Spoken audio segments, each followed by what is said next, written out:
Preview des finales NBA 2021. The Finals. Alex, Yeah. cette phrase est réelle. Voici la preview des finales NBA 2021 entre les Phoenix Suns et les Milwaukee Bucks. Les 11 quand même, moi je dis on applaudit. Oh putain. On applaudit de ouf.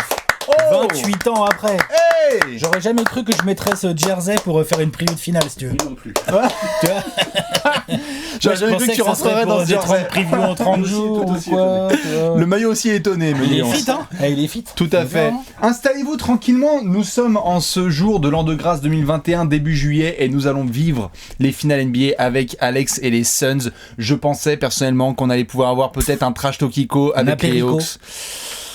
Bon, qu'est-ce que tu veux, ce sera pour l'année prochaine. Contender, hein. Et les années suivantes. Des équipes de contender maintenant. C'est ça. C'est-à-dire que maintenant, en fait, on va plus commencer par les Suns et les Hawks quand on va faire les 30 previews ou des trucs comme ça. Fin octobre. Ouais, c'est ça, exactement. Alors attends. Combien de wins? On va peut-être faire les Lakers avant les Hawks. Bien évidemment, vous le savez, les grandes finales NBA méritent une preview. Et dans cette grande preview, on va suivre évidemment le même modèle habituel. Avant de présenter tout ça, Alex, évidemment, avec toutes les sections qu'on connaît. Excitation totale, quand même, toi de ton côté, t'es content? Moi, j'ai déjà vécu une finale des Suns. Ça, c'est pas hyper bien passé. Enfin, c'est pas si mal passé que ça, mais en fait, les finales, ça se passe ou bien ou pas bien, en fait. Hein, tu gagnes ou tu perds. Là, il se trouve qu'il y avait Michael Jordan, c'était un peu compliqué. Il y avait John Paxson. Scottie Pippen aussi, Horace Grant. Enfin, il y avait des gens un peu relous. John Paxson. Ouais, John Paxson, sans foirer, c'est clair. Enfin bref, Phil Jackson, tout ça. Et donc, 28 ans plus tard, parce que les fans des Suns, on y a cru à plusieurs reprises, tu vois, dans les années 2000, là, on se dit... Nash et Amaré. 2005, merde les Spurs. 2006, mince les Mavs. Tu vois, genre 2010, merde Ron Artest, il a fait une claquette au buzzer. Enfin voilà. Puis après la décennie. Ouf, voilà, très long. Et puis, on va pas se mentir, genre en début de playoff, j'étais content de l'équipe, j'étais là, genre on va faire chier du monde, hein, franchement, tu vois. Mais d'ailleurs, dans le bracket de science-fiction, je les avais pas mis en finale. Non. Je les avais mis en finale de conf. Non, il y a un petit côté surprise qui a pris forme au fur et à mesure des playoffs. Les Suns jouent hyper bien et tout, mais ouais, bien sûr, grosse excitation. Enfin, je veux dire, L'excitation est totale. c'est quoi comme genre de fenêtre de tir pour faire une bague, ça? Ah bah là, c'est tout petit, comme aussi la probabilité, évidemment, de voir un joueur participer à cette finale et qui a déjà été titré. On aura un nouveau champion, non seulement au niveau des équipes, avec les Bucks et les Suns, ça fait des années qu'on voit aussi certains marchés reprendre leurs droits. Certes, les Raptors avaient fait un peu la surprise en 2019, mais les dernières années, on s'était beaucoup bataillé entre les Warriors, LeBron, ou qui soit, les Spurs, ou évidemment Dallas aussi qui a fait sa petite épopée, le Heat, bien évidemment. Mais du coup, là, quand on voit à côté Phoenix qu'il y a Chris Paul, évidemment. Aucun mec qui est déjà champion. Aucun mec qui est champion, très très peu de joueurs qui ont déjà participé potentiellement à des finales ou qui ont eu des grandes expériences. Dans les deux équipes, là, les Bucks ou les Suns, qui a déjà joué des finales? Donc Jay Crowder l'année dernière. Jay Crowder est quand même un gros expérimenté, on en parlera évidemment dans cette preview, tout à fait. Mais il a joué les finales en plus l'année dernière avec le Heat. Oui. Bon, mais qui d'autre? Qui a déjà joué les finales NBA? Alors, PJ Tucker avait la finale de conf. Oui. Chris Paul, non. Si, non. Mike Budenholzer a fait des finales NBA. Chris Paul a fait finale de conf avec les Rockets, avec PJ Tucker d'ailleurs. Et Chris Paul a fait finale de Jeux Olympiques. Mike Budenholzer, il a fait finale NBA? En tant qu'assistant quand même. Ah oui, d'accord, sur le banc de Greg Popovich, tout à fait. Oui, pardon. Oui, non, on est d'accord. Mais sinon, c'est tout. Monty Williams, non, il était pas là. Il a pas passé dans les mains de Popovich, lui. Il a dû passer, mais plus en tant que joueur. Et après, en fait, ok. Il y a peu d'expérience de finale NBA. En gros, de l'expérience de finale NBA, il y en a assez peu. Ensuite, on a deux équipes où il y a pas mal de joueurs relativement jeunes. Quand même, bien sûr. Je veux dire, même côté Bucks, Giannis, on va parler de lui dans cette preview, il a que 26 ans, l'autre. Voilà. Côté Suns, bon, Chris Paul a une longue expérience de la NBA, mais enfin, Michael Bridges, Devin Booker. Voilà, bien sûr, DeAndre Ayton, premier playoff, troisième saison. Enfin bon. Bien sûr. Donc t'as raison, il y a peu d'expérience. Peu d'expérience sur le papier et donc forcément des finales qui pour certains sont déjà jouées, pour d'autres ça devrait être beaucoup plus, bien sûr. Il y en a qui annoncent tout de suite que ça va être une victoire d'une franchise ou de l'autre. Ah bah tu sais, voilà. Suns and Pow. Mais donc vous le savez, dans ces grandes previews dans lesquelles on attend votre pronostic, on va respecter le modèle habituel. D'abord on démarrera par la dynamique des deux équipes, comment ça s'est passé pour les Suns et les Bucks pour être capable de dire on joue encore en juillet 2021 au basketball. Ensuite on enchaînera avec le fameux hashtag tactico-technique. Pourquoi tu te marrais? Bah, je me marrais parce que c'est vrai que voilà, les Suns qui jouent encore au basket en juillet déjà, et là, enfin bref, voilà, c'est exceptionnel, quoi. C'est assez dingo, c'est normal. C'est une phrase qu'on ne pensait pas prononcer. Aujourd'hui, elle est réelle. On enchaînera ensuite, évidemment, avec le zoom sur le joueur. Joueur à suivre, tout à fait. Et on termine. Pronostic, l'avenir. On vous dit qui va être champion. Voilà. Qui sera le champion NBA 2021? Ça va être une dinguerie. 2 semaines de folie. Et d'ailleurs, quand même, je vais me permettre, Alex, parce que... On le dit quand même pour le Game 1 ou pas? De quoi? Qu'est-ce qui se passe avec le Game 1? Je sais pas, on va voir, on réfléchit. Non, vas-y, dis-le si tu veux. Vas-y, dis-le aux gens. Game 1 et finale NBA 2021, commenté sur la chaîne YouTube préférée, ta chaîne YouTube préférée. En plus, il a un horaire très cool. Franchement, il est à 3h du matin. C'est vraiment un bon horaire, c'est un horaire très agréable. Vous avez le choix entre ne pas faire de sieste ou faire une sieste. Vous pouvez, voilà. Mais c'est magnifique. 3h du mat, vous allez voir, c'est une expérience à faire tous ensemble. Si vous voulez voir comme horaire. Alex sur ce canapé mythique, avec ce fond mythique, ce papier peint que vous adorez depuis longtemps, en train de supporter les Suns pour un Game 1 de finale NBA, vous savez quoi faire. C'est donc ce mardi soir, dans la nuit de mardi à mercredi. C'est ça. Parce qu'il y en a qui savent pas trop. Nuit de mardi à mercredi, 3h du matin. Exactement. Et donc on va démarrer tout de suite. Oh putain, je suis impatient. Avec la dynamique des deux équipes. Je vais commencer par les Bucks quand même, parce que tes amis les Suns sont au calme depuis quelques jours. Ma foi, Milwaukee a eu quand même une série de finales de conférence avec pas mal de mood. Tu perds le Game 1 avec un énorme triangle contre Atlanta. Tu égalises au Game 2. On en avait parlé notamment en faisant un point au sein de la série où c'était du Bucks basketball. Ah oui, t'égalises au Game 2, genre... Gros coup de poing sur la table. Doucement les petits, en gros. Exactement. T'es d'accord. Game 3, ça gagne. Tu te dis, bon... On devrait être sur une dynamique où ça va être peut-être 3-1, 4-1. Enfin, en tout cas, il y avait un mood un peu comme Suns Lakers au premier tour. On se disait genre, ça peut basculer du côté du favori, etc. Enfin, en tout cas, niveau XP et taille des joueurs. Et après, il y a Game 4. Ça perd avec Giannis qui se plie le genou dans le mauvais sens. Elles sont sales les images. Si vous ne les avez pas vues, n'allez pas les voir. Ça sert à rien. Juste, je vous le dis, il a plié le genou dans le mauvais sens. C'est chum. C'est une hyper extension bien vénère. La bonne nouvelle, entre guillemets, là-dedans, c'est qu'il n'y a pas de structural damage. Donc, en gros, les ligaments ne sont pas touchés. La structure ligamentaire est en parfait état. Voilà. Il n'y a pas, a priori, besoin d'opérer. Là. Il n'y a pas de rupture ou de déchirure ligamentaire ou quoi. C'est ça. Plutôt la bonne nouvelle. La mauvaise nouvelle, du coup, c'est que les Bucks, ils avaient perdu ce Game 4. Et ils sont bien effondrés avec la sortie de Giannis. Giannis était vraiment en train de les tenir dans le match et tout. Mais... Même sans Giannis, il n'avait pas été fou au Game 4, mais oui, c'est vrai que sa présence, elle était... défensivement, il était bien sûr. Il tenait à l'époque, quand il se blesse, il y a eu 8-10 points d'avance pour Atlanta. C'est lui qui tient vraiment le délire en début de deuxième mi-temps. Là. Tout à fait. Game 5 et Game 6, on peut le dire, vraiment magnifiquement bien géré de la part des Bucks sans Giannis. Il n'a pas joué une minute des deux games. Eh oui. Après, il y avait du Trae Young pas en forme et tout aussi. Tout à fait, parce que le Game 4, comme tu le dis, il y a Trae Young qui se blesse, donc c'est vrai que des deux côtés, ça a été un petit peu le coup de pression. On se demandait genre, Game 5, ça va être dans quel sens? Et d'ailleurs, plein de gens qui se disaient, Game 5, mais attends, c'est quoi? C'est l'équipe F contre l'équipe Z? On ne savait pas trop, pas de Trae Young, pas de Giannis. Les Bucks, Bobby Portis, les grands yeux, qui fait le travail avec un énorme joueur leader, avec Brook Lopez qui jouait comme Shaq, donc forcément c'était un peu compliqué pour la raquette d'Atlanta. Un peu compliqué. Et après le Game 6, interrogation sur la présence de Giannis, il ne joue pas. Possibilité, apprend-on, via Chris Haynes de Yahoo Sport, qui puisse jouer en cas de Game 7. Voilà. Pas de Game 7. Interrogation sur Trae Young, mais il joue. Tout à fait. Et finalement, les Bucks n'ont pas besoin de jouer de Game 7, puisque magnifiquement, avec un match un peu purge en première mi-temps, mais ensuite, vraiment, il y a eu une explosion de Chris Middleton. Troisième quart de Middleton.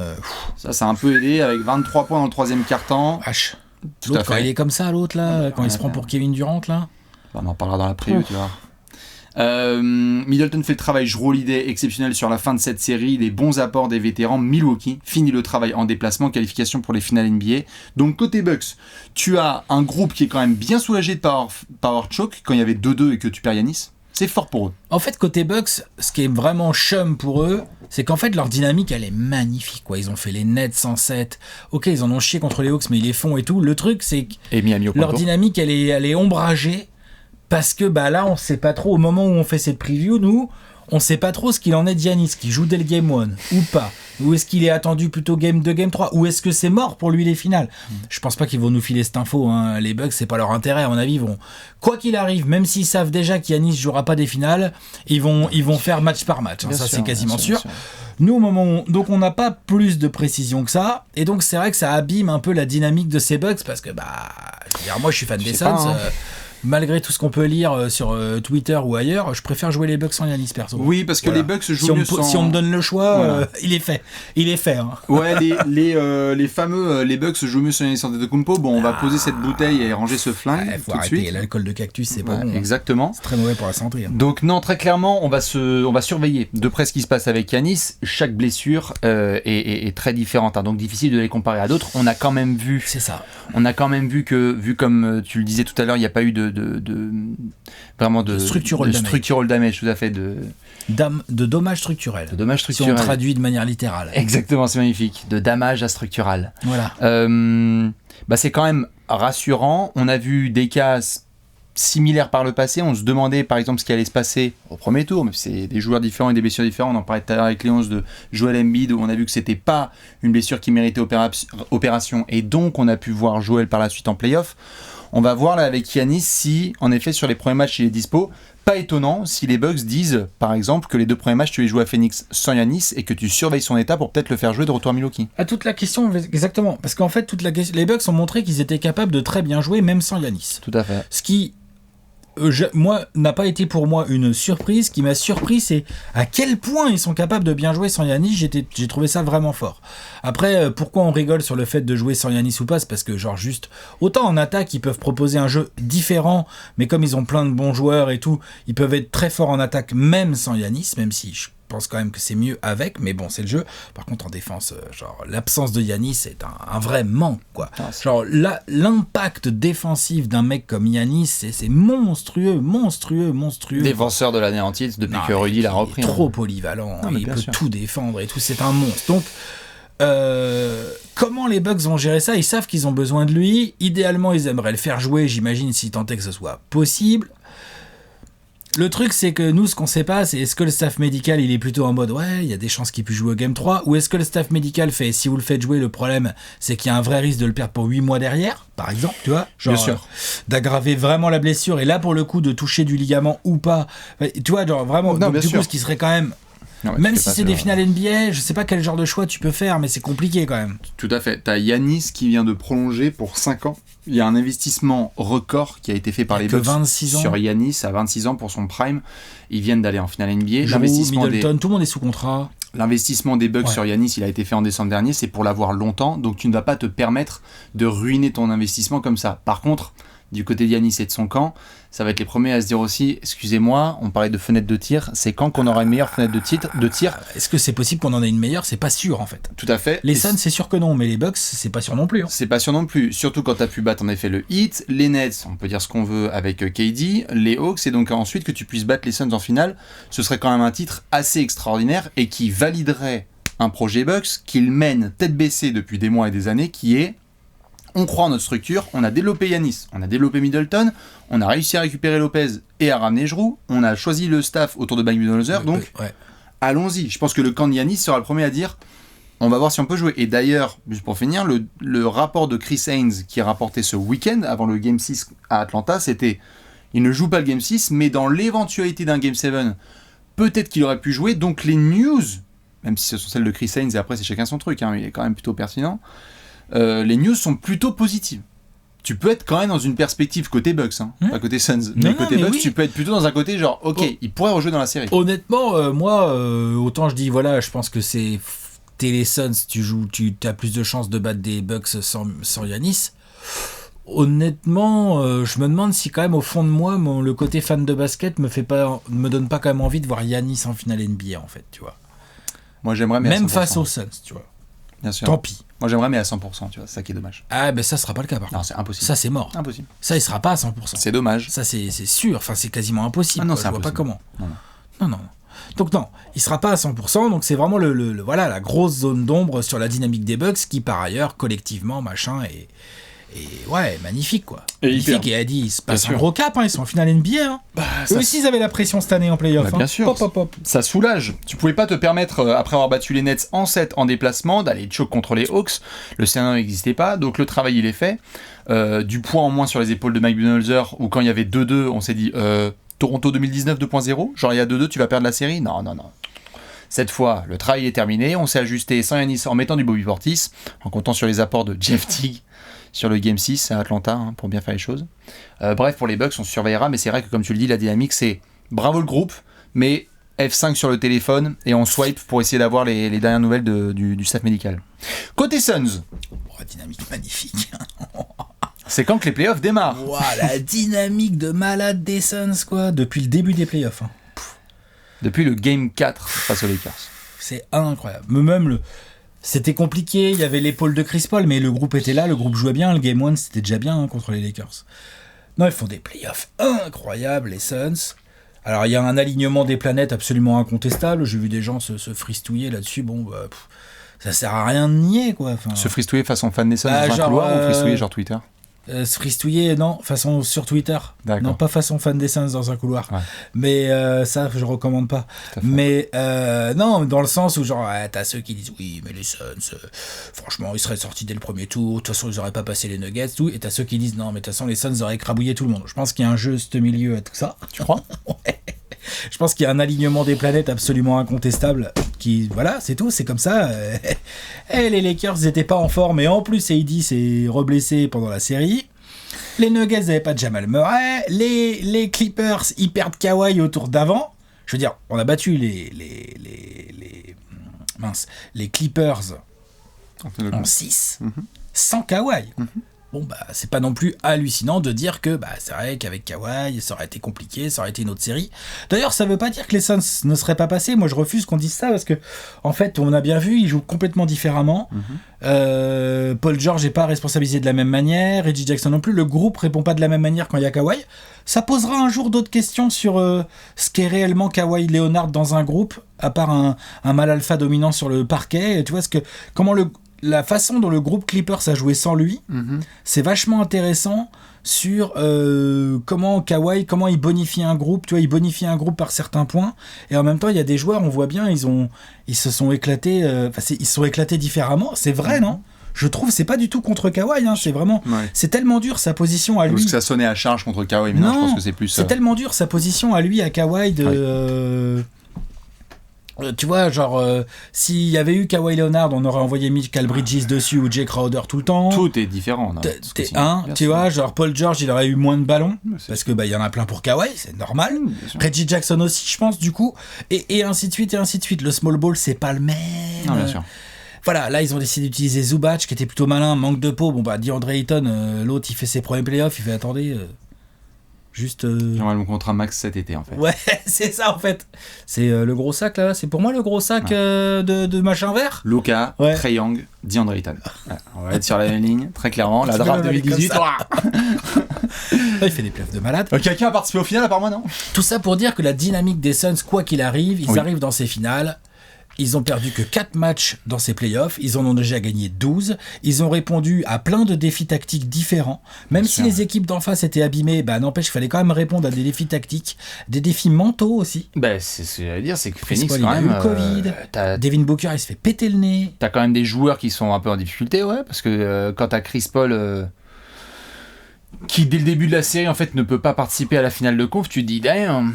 Et quand même t'as le 3-2 en fait et que tu vas chez les Clippers, parce qu'ils ont gagné quand même le Game 5 chez vous, et tu te dis peut-être qu'ils vont égaliser et qu'on va avoir un Game 7, le challenge c'est quand même de trouver les bonnes mains. La main chaude de Chris Paul sur le Game 6 à Los Angeles, retour au Staples Center, il a été complètement dingue. Chris Paul qui a magnifiquement fermé les Clippers, pas tout seul. Non bien sûr, c'est lui, c'est la star du dernier match, mais ça doit pas occulter le fait qu'en effet tout le groupe a été très bon sur la finale de conf et sur l'ensemble des playoffs.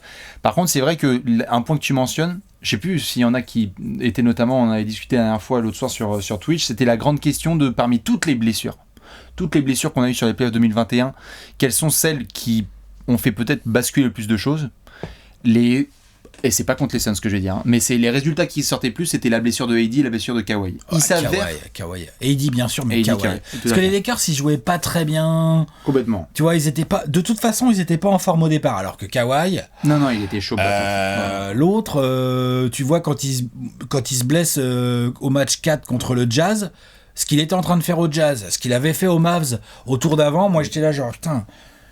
Franchement, je préférais jouer le Jazz, tu vois, plutôt que ces Bien sûr, Clippers bien sûr, avec bien sûr, Kawhi. bien sûr. Kawhi, il me faisait peur de ouf. Mais c'est ça où l'alignement des planètes a été assez bon pour les Suns, c'est que la dynamique, tu te dis, ok, bon, il y a un moment où il y a des titres, il faut les prendre, la fenêtre de tir, elle est là, il faut que tu shootes. Il faut que tu shootes, t'as une flèche, tu y vas, let's go. Voilà. Ça fait 28 ans que vous n'avez pas participé ne serait-ce qu'à une finale NBA, et là, cette fois, tu te dis, ok, on va dire quoi? Il n'y a pas d'astérisque. Et je sais que ça a été un sujet qui a été discuté notamment un peu récemment sur le côté, les Suns, s'ils l'emportent, il n'y a peut-être pas Yanis, il n'y a pas Il y a Kawhi, il n'y a zéro pas Eddie. astérisque, là, arrêtez avec ça. Il y a pas Rangez vos d'astérisque. astérisques. Là. Non mais je tenais à le mettre sur la C'est table parce l'équipe que... la plus régulière. Bien sûr. C'est l'équipe qui se blesse pas, qui se maintient en forme et tout. C'est aussi une qualité. Faut arrêter avec ça. Et bien sûr, si je le mettais juste sur la table, c'est parce Ah que non, attention. évidemment, non mais si je le mets sur la table, c'est parce que ça a été aussi un sujet discuté. C'est Mais que c'est normal. Moi, c'est je normal. comprends. C'est normal. On est sur des playoffs un peu extraordinaires en termes de blessures et ça aurait pu être dans un autre sens. Ça aurait pu être les Bucks qui en fait sont en parfaite santé et cette fois Chris Paul il a Covid et la main qui est pétée quoi. Ouais, et puis il y a, je l'ai dit tout à l'heure, alignement des planètes absolument indéniable pour les Suns. Maintenant, c'est pas pour autant que tu vas me foutre des astérisques, sinon on s'en sort plus.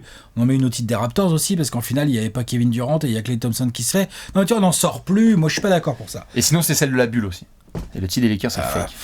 Bref, et vous voyez bien, ça- c'est de la boutade. Non, juste pour conclure sur la dynamique, en effet, Elle est côté excellente. Suns, elle est excellente. Magnifiques images de Monty Williams avec Chris Paul qui sont tous les deux les bras. l'un dans Les l'autre. émotions sont au rendez-vous. Le Cameron groupe est au Payne. rendez-vous. Cameron Payne est au rendez-vous. Devin Booker va, j'espère, commencer à rejouer un peu mieux après son nez cassé et tout.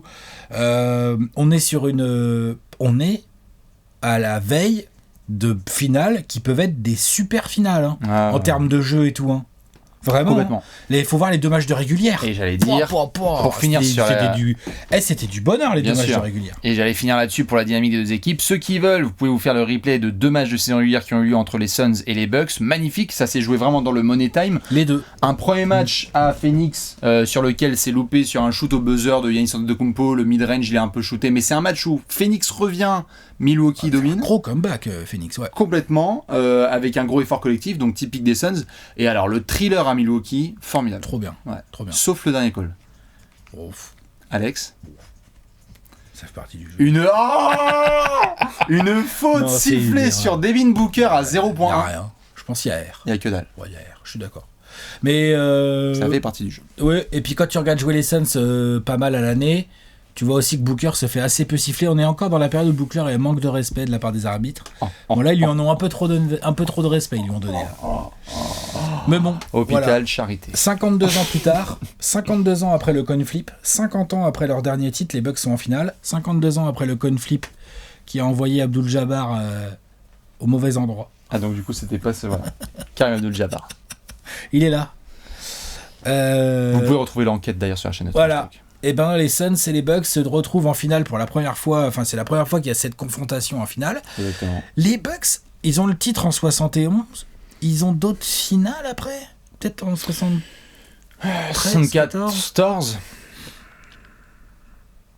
74. Contre qui Celtics Bucks. Ah, ils étaient à l'ouest. Première fois que les Bucks l'Ouest. sont champions de la conférence Est. Et c'est ça, ils étaient à l'ouest avant. Je dirais 74. Donc, 74, c'est contre les Celtics, du coup. Donc voilà. Et donc, ils n'ont pas foutu les pieds en finale depuis. Donc, pardon, ça fait quand même 47 ans. Et la dernière fois que tu as fait la finale 47 de ans. conf, c'était face aux Raptors. Et avant, c'était c'était Glenn Robinson, Ray Allen et Ah oui, contre Iverson. contre C'est Iverson en 2001. 2001.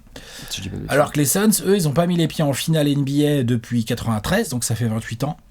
Et ils n'avaient pas mis les pieds en finale de conf depuis 2010. C'est ça. Bref, deux équipes qui ne sont pas non plus des habitués de ce genre de rendez-vous. Les Non. Bucks ont un titre, les Suns en ont 0. Oui, fenêtre de tir. Fenêtre de tir. Ce qui rend cette issue passionnante et cette finale passionnante, c'est qu'on va ouvrir les bouquins d'histoire là d'ici quelques années. On va faire 2020. Ah oui, c'est vrai, la bulle les Lakers. 2021. Damn. Les Suns. C'est vrai, les Bucks. Les Bucks. Waouh. Wow, what the fuck. C'était énorme avec Bobby Portis MVP des finales. Du coup, on va devoir faire transition, bien évidemment, Finale très tactique. puisqu'on sort le double hashtag. Tout à fait. C'est l'heure du point. Tactico-technique. J'allais dire cher à notre ami Didier Deschamps, mais Faux. faux. Le 3-5-2, ça marche pas, Didier. Hein. C'est ça. Voilà, c'est tout. Voilà, Fallait pas faire jouer l'anglais. voilà c'est tout. Bien évidemment. Voilà, et Rabiot, le couloir gauche, ça Ah, marche pas, on te dit. bordel. On a dit de doubler par la Voilà. gauche. Jamais par la droite. Vous le savez, dans cette section spéciale tactique, on se penche un peu sur le terrain ou des aspects parfois qui sortent un petit peu comme ça de cette expertise avec un H majuscule. Dites-nous, vous, ce que vous allez surveiller de très près dans cette série. Alex, le terrain est à toi avec ta plaquette. Qu'est-ce que tu vas regarder ? Plein de choses. Un truc assez central, je dirais, qui est assez tactique, en fait, qui n'est pas juste le fait des joueurs, qui est aussi le fait des coachs, c'est la maîtrise du tempo. Les Suns, en régulière et tout aussi en playoff, ils aiment bien jouer quand même assez plus lentement, nettement plus lentement que les Bucks. Là, j'ai regardé sur les playoffs, il y a presque, je crois, c'est plus de 3 possessions d'écart entre les Suns et les Bucks par match. C'est pas rien. C'est qu'ils jouent vraiment moins vite. Ils sont plus demi-terrain. C'est pas que les Suns font jamais de transition, qu'il y a jamais un petit pull-up un peu en première intention, ou les Mikal Bridges, ou les Cameron Payne, ou les Devin Booker qui aiment bien de temps en temps mettre un petit coup d'accélérateur, mais tu as quand même Chris Paul qui est ton référent à la main, qui aime bien le jeu de mi-terrain, qui aime bien quand même poser le petit machin, les écrans, le mid-range et tout. Ton pivot, DeAndre Ayton, c'est pas qu'il aime pas le jeu rapide, mais enfin, il aime bien lui aussi défendre, poser et attaquer, poser, mettre son écran, machin et tout. Puis après, t'as des joueurs genre Jay Crowder, Dario Saric. Enfin, en fait, ils ont une caravane tous. Il y a pas mal de joueurs de demi-terrain, des joueurs qui sont pas forcément complètement dans la mouvance moderne actuelle de la NBA. Et alors que les Bucks, même sans Giannis, avec Giannis, ça c'est clair, transition, dès que tu peux avoir Giannis lancé, bon voilà, on sait. Mais même, Middleton, il aime bien les pull-ups en transition, même Brook Lopez, en fait, il aime bien finalement arriver en trailer, les Connaughton, les gars comme ça, la Bobby Portis et tout, finalement, ça aime bien galoper, ça aime bien courir et tout. Les Bucks sont une équipe de défense dure et de transition beaucoup plus que les Suns. Et je pense que la gestion du tempo va être un critère très important, c'est-à-dire que j'en avais déjà un petit peu parlé, mais j'avais plus parlé de rigueur et de discipline côté Hawks. Je pense que les Suns ont un niveau de rigueur et de discipline supérieur à celui des Hawks, et aussi de capacité à s'adapter en cours de match grâce à Chris Paul, grâce au bon choix aussi de Monty Williams, grâce à Jay Crowder, aussi grâce à ces gars-là, un peu plus que les Hawks, on va dire. Donc de calmer le jeu quand il faut. Et l'idée va être, à mon avis, pour les Bucks, de dès que tu peux, les points faciles et tout, parce que c'est pareil, t'as pas forcément tellement envie que la défense des Suns soit installée. Attaquer demi-terrain des Bucks. Elle est chiante, Non mais même pour les Bucks, la défense des Suns, t'as pas super envie qu'elle soit installée. Et même chose, en fait, finalement, pour les Suns, je pense que les Suns en semi-transition vont essayer eux aussi de marquer les éventuels points faciles, parce qu'après, une fois que la défense des Bucks elle est installée, c'est quand même relou. Donc gestion de tempo, pas perdre les pédales dans le rythme du match, être capable de ralentir si jamais les Bucks se lancent dans un run. Donc ça va être aussi Monty Williams. Prends les temps morts, hésite pas, dès que ça commence des runs, fais péter les temps morts. Chris Paul ou Booker, on garde la balle, on s'en fout, vas-y, dribble-moi ça pendant 18 secondes, je m'en bats les couilles en fait, c'est pas grave, tu vois, genre, allons-y. Le tempo le plus modéré possible pour moi, c'est la meilleure des nouvelles possibles pour les Suns. Les Bucks, eux, vont essayer de pusher fort, vont essayer de rentrer dedans physiquement, comme ils ont fait aux Nets, comme ils ont fait aux Hawks, comme ils vont faire aux Suns. C'est l'équipe la plus physique des deux, même si les Suns sont des beaux bébés, ça va, c'est des athlètes tout le temps. Mais waouh, qu'est-ce qu'ils sont physiques. Ça te rend dedans, ils sont grands, ils sont gros. Bien sûr, ils t'ont montré puissants, contre Atlanta, ils l'ont montré, ils ont essayé de faire des transitions, ça donnait le game 2. Les Nets aussi ont pris la sauce. Le Heat, je pense que le Heat se souvient de la série face aux Bucks, quand tu commences à te prendre des 3 en transition, tu peux te prendre le fameux run de 9-2 des Bucks comme ça sans t'en rendre compte. Ils sont aussi capables, tout à fait, d'être en transition un peu trop forcée avec les œillères, donc ça fait 4 possessions de suite qu'on shoot à 3 points à outrance parce qu'on pensait que c'était bien de le faire, mais ils l'ont montré contre Atlanta. Peut-être que ce serait bien d'aller à l'intérieur. Mais ils le font aussi en transition, les Bucks. Ils sont capables de dire genre, vas-y, je roll l'idée. T'es peut-être un petit peu un faux lent qui impose son rythme avec Middleton, mais en fait ça finit toujours avec du rebond offensif, ou 2 points faciles, ou un and-one, ou un kick-out à 3 points. C'est particulièrement exténuant de défendre contre Milwaukee quand même. Exténuant. Et à la différence du tour d'avant, où les Suns ont joué quand même une équipe quand même nettement small ballisée, Ouais, ah bah là. Là, j'espère que t'aimes la taille. Hein. En fait, le meneur, Jrue Holiday, il fait la taille des ailiers de Paul George. Non, mais pas de Paul George non plus, mais, c'est là, ils ont joué beaucoup de 5 quand même. Il y avait Reggie Jackson, Terrence Mann, parfois il y avait Beverley et tout. Là, c'est fini en fait. Hein. Là, il n'y a plus de mecs comme ça, en fait, de petits là que tu peux un peu abuser de temps en temps défensivement. Moi, j'ai vu que des bras pendant 2 semaines. C'est fini. Hein. C'est relou. C'est relou. Hein. C'est très très long. Donc, gestion de rythme, faire les bons choix. De temps en temps, il va falloir forcer un peu la nature, les Suns, et me foutre les points en transition, les semi-transitions. L'autre côté, il va falloir être très sérieux en termes de repli défensif, casser le rythme des Bucks. Pour les Bucks, ça va être l'inverse, ça va être de empêcher les Suns d'imposer leur tempo. T'as pas envie, si t'es les Bucks, t'as pas envie que ça soit Chris Paul qui règne en maître sur le tempo du match. Ça tu veux pas.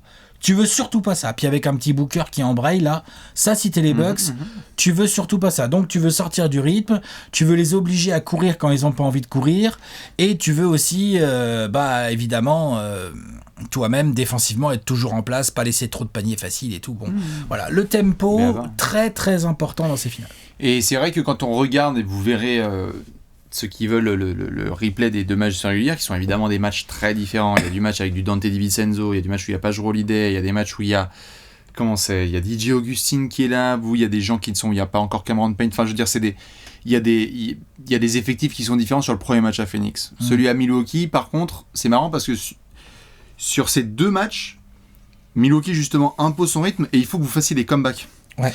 Et il faut revenir. Et c'est sympa une fois en mars et une fois en janvier, mais sur toute une série, attention. Et les comebacks, en plus, les Suns les font en calmant le jeu, en embêtant Milwaukee, en faisant enrayer, et eux en appliquant fort en attaque. Ah, bien sûr. Ce qui est d'ailleurs assez drôle, c'est de voir cette espèce de Game 1 que vous avez fait face aux Clippers, où il n'y a pas Chris Paul. Et où putain on n'arrivait pas à respirer quoi. C'est-à-dire que là ça galopait. Et là Devin Booker et Ayton ils ont fait putain c'est plus il est plus là le prof principal. Donc là les mecs ils ont sorti les crayons, les règles, ils ont fait putain c'est génial. C'était ouf le rythme de ce Game 1 où Booker et Ayton sont splendides. Après il y a un Booker incroyable et Ayton de ouf. Ouais mais ça va aussi dans leur tout à fait, mais ça va aussi dans leur rythme aussi de pouvoir lâcher un peu les chevaux à ces 2 gamins là. Ouais bien sûr, de pouvoir galoper. Je pense qu'il y a un amalgame à trouver, enfin un bon juste milieu à trouver côté Suns en fonction de ce qui se passe, de l'état de forme exact de Chris Paul, de la réussite d'un Booker, enfin tu vois. De toute façon, il y a tellement de paramètres tactiques là. Ouais, moi j'ai pris le tempo, mais. Ah, bien sûr, non, il y en a trop. Surtout en plus avec des Bucks qui sont capables avec Middleton et Jrue Holiday de très bien attaquer sur le mi-terrain. Parce que les mecs, tu leur dis, bon, transition pour des shoots à 3 points, mais eux sinon, Middleton, tu dis le mi-terrain, il fait. Les 2 défenses sont bonnes sur le mi-terrain. Ouais. Non, ça va être bien tactique. Je sors un tout petit peu du terrain sur mon point tactico-technique. Comme on le dit souvent, pour pas mal de coachs NBA qui regardent évidemment ces finales-là ou les précédentes, la lumière devient très très brillante quand les finales NBA sont là. La pression est maximale, la fenêtre de tir elle est évidente.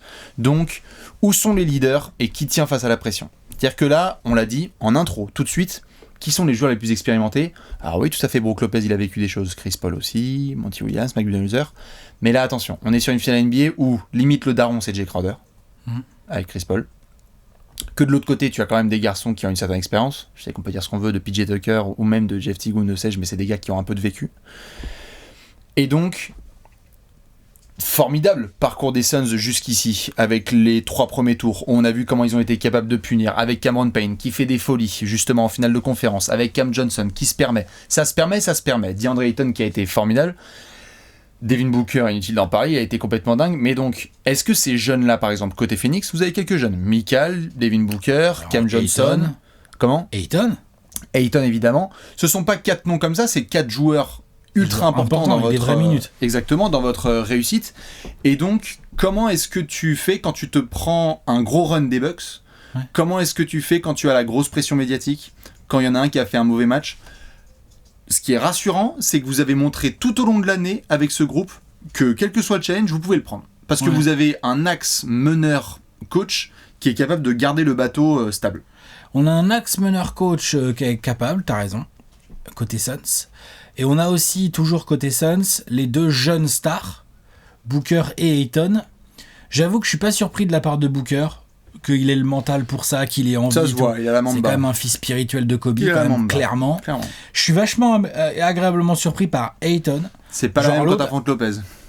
Exactement, mais il a quand même joué Jokic. Bien sûr. Ça va, il a pas joué que les clampins, quoi. Tout à fait. Et puis, c'est adapté à plein de situations différentes. Je vais en parler de Ayton, mais effectivement, les spotlights, peut-être... Moi, si tu veux, ce que j'allais dire juste... Pardon, vas-y. Bah, en fait, ton leadership et tout, effectivement... limite, je veux bien voir Chris Paul. En fait, c'est pas que j'ai peur du leader Chris Paul. Il a montré toute l'année. Juste Chris Paul... faut qu'il fasse ses finales. Hein. Et c'est ça, c'est qu'en fait la lumière elle est très brillante parce que tout le monde va faire genre, bah vas-y Chris. Vas-y Chris, c'est pour toi le titre, c'est pour toi. Elle est pour toi la bague, on veut, exactement, mais on veut, mais pas les Bucks ils veulent pas eux, je crois. Exactement, donc quand tu es les Suns, t'as envie de te retourner vers Chris Paul parce qu'il va avoir des moments stressants, parce qu'il va avoir des bons temps à prendre, parce qu'il va falloir calmer les troupes, il va falloir assurer, donc il l'a montré par exemple en Game 6, c'était en Game 6 de finale de conférence. Comment ça se passe pour les finales NBA côté Suns, parce que je pense vraiment qu'il y en a qui vont découvrir ce que ça représente. C'est pas une légende quand les joueurs disent que chaque tour est plus difficile et que les finales NBA, tu dors pas, tu te chies dessus, tu me bouffes à peine. Enfin, il y en a plein qui ont un niveau de stress et chacun gère ce stress différemment. Comme il peut souvent. Et puis côté Bucks, c'est un peu pareil en fait, parce que Middleton et Jrue Holiday, moi je veux bien voir si Giannis c'est pas là. Et j'allais y venir. Match 2. Bien sûr. Comment, c'est exactement ce que j'allais dire, c'est que sur Milwaukee, si tu les regardes, tu te dis, il y a des joueurs qui en termes d'âge sont peut-être un peu plus âgés. Tu regardes Lopez, Middleton, Jrue Holiday, c'est des gars qui sont quand même là depuis plus longtemps que Booker, Ayton et tout, et compagnie. Donc côté Bucks, c'est sûr. Mais si ton gage de confiance, c'est notamment ton coach, Mike Budenholzer, on a été beaucoup parfois à froncer les sourcils et à se dire, ok, ça va être lui ton baromètre. Donc il y a un groupe avec plus de jeunes, mais où ton baromètre et ton leader spirituel et même vocal et tout ce que tu veux, c'est Chris Paul. Et il y a un groupe avec des joueurs avec un peu plus d'XP, mais leur coach n'est pas forcément celui qui te rassure le plus dans des moments un peu touchy. Après, ils ont montré les Bucks qu'ils pouvaient s'ajuster face aux Nets en Game 7 en déplacement, ou là lorsqu'ils perdent Giannis en finale de conférence. Mais est-ce que quand tu te retrouves par exemple à 2-0 potentiellement contre Phoenix, après on fera des pronostics, hein. Mais si tu as cette pression-là, comment est-ce que les Bucks réagissent en groupe? Est-ce qu'il y a quelqu'un qui va pousser sa gueulante comme PJ Tucker est capable de le faire? Est-ce qu'ils vont rester entêtés dans leur jeu et se dire genre, bah on a joué comme ça toute l'année, on est en finale NBA, donc on va pas changer notre méthode? En gros, est-ce que Middleton il a les épaules quoi? Parce qu'il a les épaules pour ce genre de rôle, pour scorer comme ça. J'aime bien les défenseurs des Hawks. Hein. Et la défense demi-terrain des Hawks, elle a progressé, elle a été meilleure que ce que je pensais dans ces playoffs. Je pense que Michael Bridges, Jay Crowder s'il n'y a pas Giannis, Cam Johnson qui a bien progressé, Torrey Craig, Middleton, il va au-devant de gens déterminés. Quoi. C'est ça. On a tout le temps. Il faut qu'il assure. C'est ça. On a tout le temps, si vous regardez dans toutes les finales, on a tout le temps cette espèce de surprise et souvent, elle vient du niveau de l'âge et de la sérénité de certains. On s'est marré pendant des mois du fait que Kentavious Caldwell-Pope était le 3e meilleur joueur des Lakers sur des finales NBA. On a regardé que le mec, niveau expérience, il avait quand même été pas mal d'années en NBA. Ouais. On a regardé l'année précédente et on s'est dit, bah, qu'est-ce qui se passe avec Kyle Lowry, justement, en termes où on s'était posé des questions. On s'est dit, c'est très bien, premier tour, deuxième tour, troisième tour, mais qu'est-ce que donne Kyle Lowry en finale NBA face à Stephen Curry?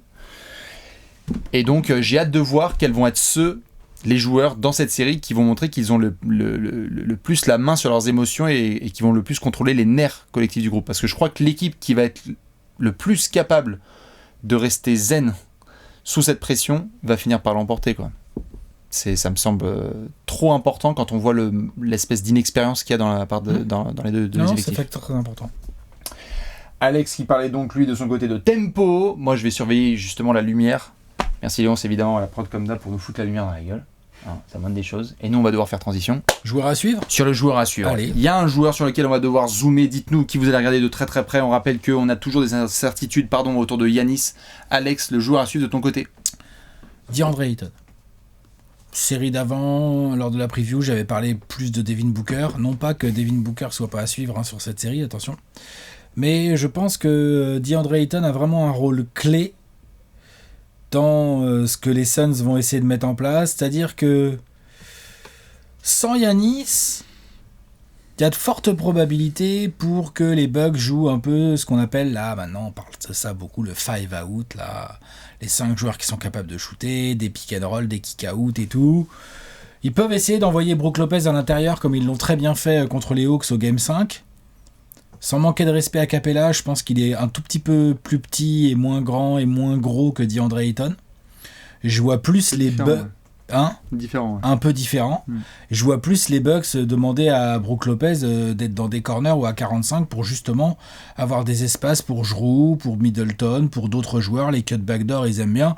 Et obliger Ayton quand même à aller sur les extérieurs et tout, contester des tirs, switcher, tout ça.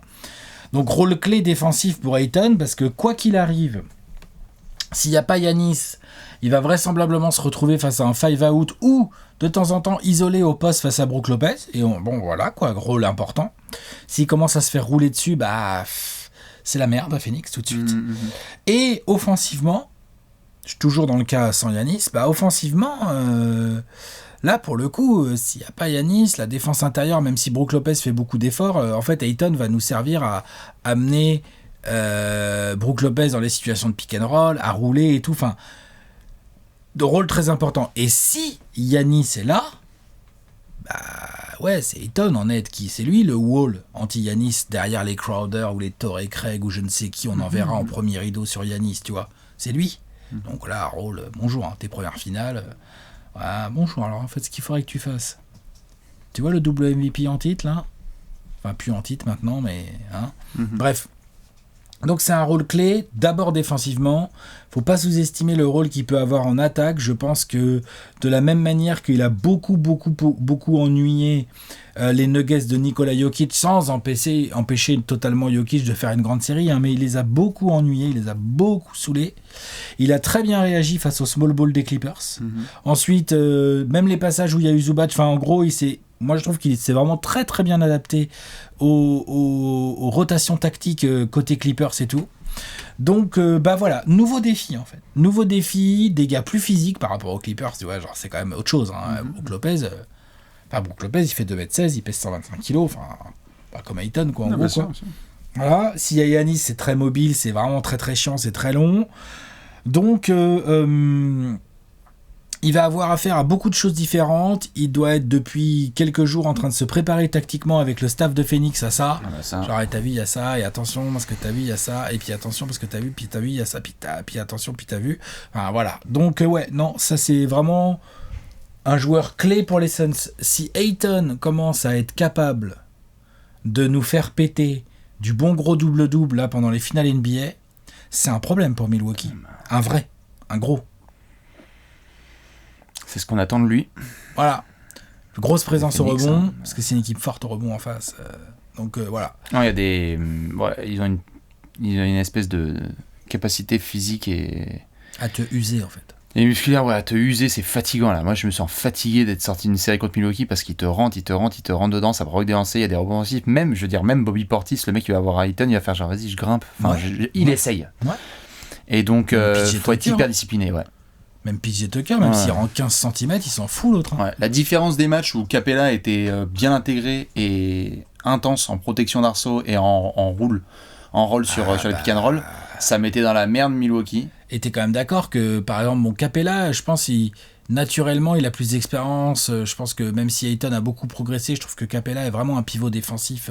Tiens, un meilleur défenseur. Je pense ça. Par contre, je pense qu'Ayton a de meilleures mains. De ouf. Et donc Ayton avec son petit mid-range, c'est quand il roule les rebonds offensifs, comment il arrive à finir dessous, il peut avoir des petites balles au poste aussi, enfin bref. Il y a beaucoup de choses à travailler autour de lui. Son rôle dans la bataille tactique entre les deux équipes, le rôle de Ayton va être à mon avis au centre des décisions tactiques justement. Voilà. Dis André, vas-y mon grand. Montre-leur qui c'est le meilleur joueur de la draft 2018. Le meilleur joueur de la draft 2018. La fameuse. Je vais partir sur Monsieur Jrue Holiday, dont on parle si peu souvent. Enfin, c'est vrai que souvent Giannis récupère tous les lauriers, c'est normal avec les performances qu'il fait, mais Dieu sait s'il est entouré par des grands joueurs. En face de lui, hein. Bien sûr, quand on voit Chris Middleton, Brook Lopez et tous les garçons qui sont autour, mais Jrue Holiday. Bon, déjà, lorsqu'il a été question de finir la série face aux Hawks, Jrue Holiday Game 5, Jrue Holiday Game 6. Le patron, le mec, il est trop fort. Des deux côtés du terrain, le change est suprême. Jrue Holiday nous a montré quoi par le passé ? Tu lui mets Damian Lillard au premier tour, il dit mais vas-y, donnez-moi. Donnez-moi Trae Young et je vais essayer de me régaler. Et donc si là tu lui dis, il y a Chris Paul en face, Au-delà de la couronne de la Nouvelle-Orléans, comme certains aiment le dire, puisque c'est Chris Paul, Jrue Holiday, donc savoir... Ouais. Non mais t'inquiète, les fans des Pélicans, Pélicans, ils ont ils d'autres sont là. couronnes en vue, là. Tout à fait. Mais tu vois, J'aime bien les fans des Pélicans, mais il y a d'autres couronnes. Du côté des Pels, je peux te dire que du côté de New Orleans, par contre, ça écrit déjà. Là, il y a 2-3 articles qui sortent en mode genre, quand même, il y a la Battle of Guards. Bref. Défensivement, il y a un énorme travail.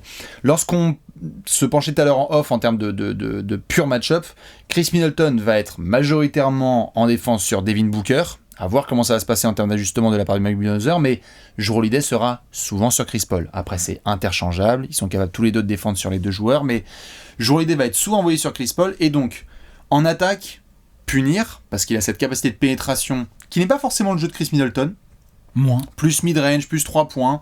Jrue Holiday est capable d'apporter, c'est un big guard. Il est capable de vraiment jouer au poste, d'enfoncer son défenseur. Paul, hein. C'est hyper emmerdant, tu peux l'user. Et en défense, attention, parce que Chris Paul, s'il y a bien un truc qu'il désire par-dessus tout le monde, et regardez la tête d'Alex, ça devrait le faire sourire, c'est que quand tu as un pick and roll avec Brook Lopez et que tu peux l'avoir sur Switch, ou Bobby Portis, quand tu es le défenseur et que tu es Jrue Holiday, tu dois passer à travers tous les écrans. Tu ne peux pas laisser Chris Paul jouer à 1 contre 1 à mi-distance avec Brook Lopez. Sauf et que les Portis. Écrans Dayton, ils font 1080.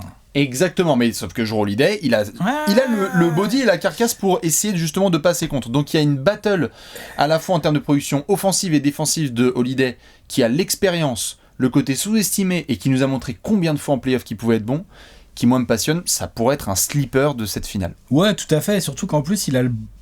Enfin, pour Chris Paul...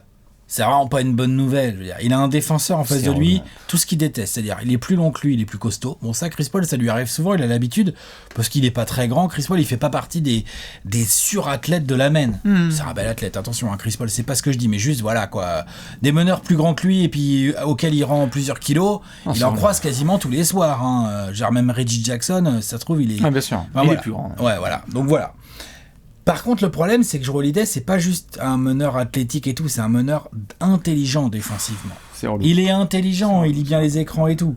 Donc, son petit mid-range qu'il aime bien, la free throw line extended et tout, machin, là, avec Brook Lopez qui joue le drop, hein, donc il reste un peu en retrait pour protéger sa raquette. C'est pour ça que j'ai parlé Dayton juste avant, ça va être primordial. Mais effectivement, t'as raison, Jrue Holiday a bien le profil... Jrue Holiday a bien le profil de joueur qui vraiment rend les choses compliquées pour Chris Paul. C'est ça. Et quand derrière tu sais que Milwaukee, et ça s'est vu là sur la fin de cette finale de conférence, a fait le choix qu'ils ont fait en automne dernier, on pouvait revenir sur le transfert, et il y avait beaucoup de gens, nous inclus, qui disions à l'époque, putain quand même, ça fait cher pour Jrue Holiday, l'assurance. On savait qu'il y avait Giannis, il y avait Middleton, il y avait Lopez, et on trouvait que pour un 4e joueur ou un 3e meilleur joueur des Bucks, putain, le nombre de draft picks qu'il donne, etc., du côté de New Orleans pour l'obtenir, c'était cher. Mais c'est là maintenant que ça doit payer. Ouais. C'est que tu es en finale NBA avec un joueur qui est vraiment prime, expérimenté, il y va, et donc, je ne sais pas encore, et tu ne sais pas encore, et personne ne sait encore combien de matchs va jouer Giannis, mais ce qui est sûr, c'est que dès qu'il y a un entre-deux de début de match, et qu'il n'y a pas Giannis, Jrue Holiday, il a le choix. Soit c'est le 4e meilleur joueur sur le terrain, soit c'est le meilleur. Ouais. Et il peut être le premier comme le 4e. Ouais.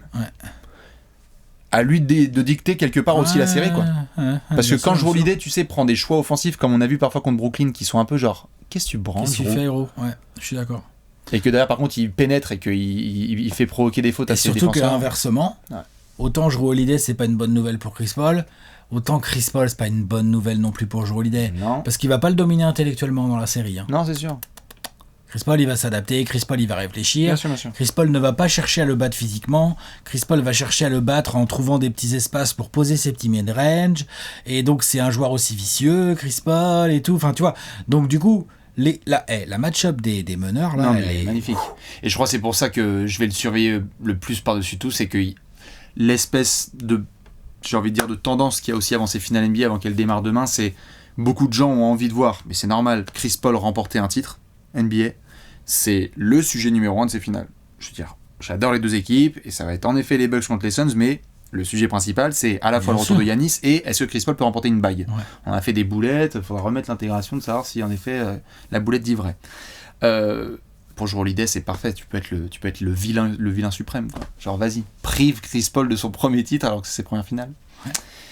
DeAndre Ayton, Jrue Holiday, évidemment on surveillera Devin Booker, évidemment on surveillera Torrey Craig, évidemment on surveillera Axel Toupane, qui est le français représentant de l'Hexagone en finale NBA. On va devoir... Pronostiquer tout ça. Allez. Alors. Pronostic time. C'est parti, on craque les doigts, on craque la nuque et à vous sur le clavier. Dites-nous ce que vous voyez comme pronostic sur ces finales NBA. Attention Alex, je te pose la question ultime. Qui sera le champion NBA 2021 ? Je veux un score et je veux une explication pleine d'expertise et d'objectivité. À toi le floor. Les Suns. En 6. Ça me paraît bien. Suns in 6. Ouais, Suns in 6.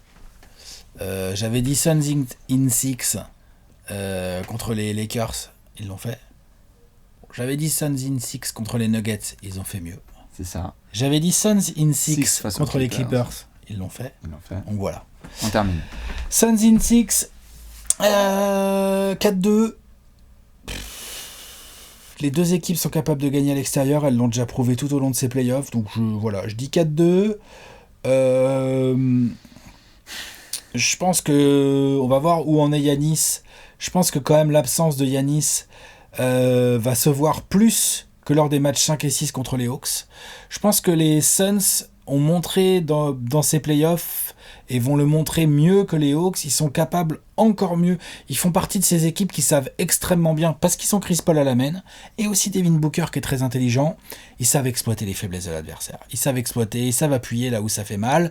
Et là où ça va faire mal aux Bucks, en fonction de Giannis, s'il joue pas ou pas à 100%, c'est notamment sur les aides défensives et sur les cuts backdoor où Giannis c'est un monstre de couverture. Enfin, on se rend pas compte le niveau de couverture de Giannis, quoi. Le mec peut fermer un drive, dans la seconde qui suit, il est en train de fermer le corner à 3 points. C'est un malade.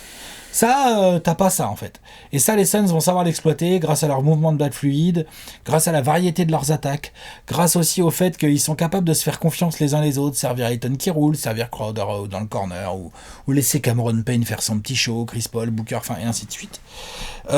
Donc, j'ai l'impression que on est dans la continuité de l'alignement des planètes absolument incroyable qu'il y a pour Phoenix depuis le début de ces playoffs. Voilà, on y va. On a des Bucks où dans le meilleur des cas, ils vont avoir un Giannis pas à 100% qui joue, quoi. Et dans le meilleur des cas, je veux dire pour eux, pour les Bucks, hein. Et voir qu'ils ratent un ou plusieurs matchs, ou tous les matchs, enfin on sait pas de toute façon au moment où on en parle. Donc je pense que l'intelligence et le petit bout de profondeur que les Suns se sont créés tout au long de ces playoffs, ils ont plusieurs joueurs envoyés sur Middleton ou sur Giannis, t'as Jay Crowder, t'as Torrey Craig, t'as Michael Bridges, pourquoi pas du Cam Johnson, machin et tout, pourquoi pas du Saric. Enfin voilà. Donc ouais, je dis Suns in 6. Je suis pas d'une sérénité folle, on va pas se mentir, ça va être une finale très tactique qui peut jouer sur des petits détails. Si ça se trouve, je suis en train de me tromper complètement et en fait Chris Middleton c'est vraiment Kevin Durant et on va rien pouvoir faire. On va voir, mais en tout cas ouais non, moi je pense que je vais vivre ma première bague des Suns. Elle est pas belle celle-là, hein, on s'attendait pas à la sortir celle-là. Celle-là on l'attendait pas quand même. Ah, t'as applaudi pas trop vite. Applaudis doucement. Ouais. Mais on va pas me porter la poisse, hein. Mais préparez-vous pour l'apéro s'il y a un titre des Suns. Hein. Ah bah là, attention. Il y aura du vrai alcool dans les mugs, je te le dis. Je suis pas sûr que tu me valides cette phrase. Je m'en fous. Il s'en bat. Ce sera filtré. Ouais. Suns en 7. Ah, en 7 ? Ouais. Suns aussi, toi ? Vous finissez à la maison. Bordel. Toi aussi, tu dis les Suns ? Ouais. Eh ben, dis donc. Donc, en fait, en 2021, on pronostique les Suns champions NBA. Voilà. Oh la vache. Et je vais me faire greffer un 3e bras la semaine prochaine. Suns en 7. Waouh. Quoi, le Devin Booker game, le Chris Paul game en 7 là ? Je sais pas, démerdez-vous. Tu sais, après dans les Game 7, t'as Kevin Huerter qui prend feu et enfin, tu vois. Non, ce qui est sûr, c'est que il y a trop d'incertitudes sur Giannis, donc je peux pas pronostiquer Bucks. C'est incroyable. Je n'ai même pas les mots si les Bucks arrivent à remporter ces finales. Alors que Giannis c'est pas genre ou quoi, ouais, c'est fort. Ils peuvent, hein. Tout à fait, ils peuvent. Mais je dis déjà victoire des Suns. Après, à voir si vous pouvez en 5, en 6 ou en 7 si vous voulez. Mais à partir du moment où tu as Chris Paul de ton côté, donc tu as le chef d'orchestre ultime de cette série, joueur ou coach confondu, hein. C'est-à-dire que Chris Paul, même s'il y a 1-0, égalité, et il reste 4 minutes à jouer, je prends Chris Paul tous les jours. Dans cette série, je suis d'accord. Dans cette série. Même si en face tu peux avoir des coups de chaud de Middleton, de Jrue, etc. J'ai Chris Paul devant la possibilité d'avoir cette première bague avec un groupe qui le suit complètement, avec un coach qui a l'air de bien articuler son équipe, une équipe qui est capable de jouer tout terrain, demi-terrain et qui, on n'en a pas trop parlé, mais Dieu sait si on en a parlé sur les rounds précédents, me donne plus confiance en exécution en fin de match, quand même. Je suis plutôt Suns. Maintenant, Milwaukee, c'est une équipe qui est capable de ramener Giannis, et donc le mec nous fait des matchs extraordinaires, et donc tout le groupe en bénéficie, et certains aussi sortent de leur boîte, et donc les coups de froid atroces qui ont eu lieu pour les Bucks face aux Hawks, où ils ont shooté à 20%, à 15%, parfois à 25% et gagné quand même, bah en fait cette fois, Pat Connaughton et Middleton, ils sont en feu à 3 points. Et en fait, ils t'ont remporté 3 matchs comme ça parce que c'est Bucks basketball. Et leur réussite à 3 points fait que tu ne peux pas tenir face à ça. Tu peux avoir les meilleures défenses possibles. Ils te mettent 22 tirs à 3 points dans la tête. Je suis désolé pour les close-out des Suns, mais ça rentre quand même. Parce que, quel que soit le modèle de ces finales, Milwaukee va conserver son type de jeu. Et donc, si ça rentre, ça peut faire une série longue. En vrai, je mets Suns en 7. Si Giannis est capable de vraiment participer dans les finales, j'hésitais avec Bucks en 6. Mais je vais rester sur Suns en 7. D'accord. Et alors au finish, démerde-toi, mais je pense que ce sera pour Devin Booker. Ouais. Je pense que s'il y a un Game 7... Game 7... On a pas beaucoup parlé de lui dans cette série. Non, mais je pense que s'il y a un Game 7... On a beaucoup parlé de Middleton, mais est-ce que Booker est tellement moins talentueux que Chris Middleton ? Non, talentueux, c'est pas absolument le mot. Pas. Non, il est même plus talentueux. Voilà. Et est-ce qu'il a montré dans ses premiers playoffs qu'il était capable de fermer des séries ? Voilà. Moi, tu me mets Devin Booker à domicile ou pas, devant la possibilité de close out une série et de dire tiens Chris, t'inquiète, t'as géré 16 ans à moi là, c'est bon, je vais te la donner ta bague, il va prendre. Et donc, à partir du moment où vous gagnez... faire en face, hein. C'est ça. C'est pareil. Hein. Et donc à partir du moment où vous remportez 3 matchs, moi je vous vois, quoi qu'il en soit, finir. Il faudrait que vraiment vous fassiez battre 4-2 quoi. Les Suns peuvent avoir une bague. On est en route pour la bague. 4-2 pour Alex, côté Suns, 4-3 pour Bibi, côté Suns. Dites-nous, vous, ce que vous voyez sur cette série des finales NBA 2021. Je rappelle que le Game 1, ce mardi soir, 3h du matin, sera commenté en direct sur YouTube pour voir Alex en PLS ou pas à 3h du matin. Hein. On surveillera tout ça puisque ce sera à Phoenix, le Game 1. J'ai envie de te laisser évidemment avec le mot de la fin. Le mot de la fin, c'est que, ouais, effectivement, quand t'es fan d'une franchise depuis longtemps, que t'attends un peu, puis que t'es un peu surpris, tu vois. C'est vrai. Franchement, cette année, la régulière, elle est belle. Léon, c'est fan des Knicks. On arrive en play-off, on est content. Mais franchement, je pensais pas qu'il ferait d'aussi beaux play-off et que les planètes seraient autant alignées. Quoi. Voilà. Donc voilà, la fenêtre de tir, elle est pas grosse. Putain, les gars, s'il vous plaît, prenez-la. Comme ça, c'est fait, on n'en parle plus. On met une bannière au plafond. Putain. Parce que les bagues, c'est bien. Non mais la bannière. Mais les bagues, c'est pour les joueurs, quoi. C'est un truc très égocentrique. Tu vas la recevoir aussi la bague des Non Suns. mais c'est bien sûr, c'est prévu, bien sûr. Mais c'est un truc très égocentrique la bague. C'est un truc que tu peux pas vraiment partager. Alors que tu vois la bannière, non, la bannière c'est un truc tous les fans, jusqu'à la fin des temps, ils pourront montrer au plafond la bannière et faire, hey, 2021. Attention quand elle est trop blessée. Champion. Ouais. Rien à battre. Franchement, on prend. Ouais. L'astérisque. Tu vois. Non mais franchement, bien sûr. La bannière, il y a un truc fou quoi. Ouais, non, je suis d'accord. Allez-y, poussez là, les fans des Suns c'est maintenant, et quelque part les fans des Bucks aussi, parce que en effet la fenêtre de tir est là, mais qui sait de l'avenir des Bucks ? Ah non mais bien sûr, attends, bien sûr, j'en parle un peu moins pour les Bucks parce que leur franchise player, leur mec le plus fort, a quand même 26 ans, il est déjà double MVP, tu te dis, en fait les Suns, tu peux très bien te dire qu'ils ratent la fenêtre de tir cette année, et après les mecs on n'entend plus parler au-delà du premier tour ou des demi-de-conf pendant 15 ans, c'est tout à fait possible. Genre 93. Bah ouais. Et après, tu te démerdes pour survivre. Alors que les Bucks, on a cette sensation que... On a passé un genre le groupe, il est encore là, et qu'en fait, l'année prochaine, qui va vraiment les battre, on sait pas trop, tout ça. Ça sera pas Mike Budenholzer. S'ils perdent les finales, là... Ah non, ça sera pas Mike Budenholzer, ça c'est sûr. Bref, dites-nous, en tous les cas, ouais, on est tout proche de l'histoire, et donc... Bon courage aux fans des Suns, bon courage aux fans des Bucks. Sortez tous votre popcorn. Game 1 ce mardi soir, commentez en direct sur la chaîne YouTube Trash Talk. On vous fait plein de bisous, et on vous retrouve très vite pour la PLS d'Alex. Ciao.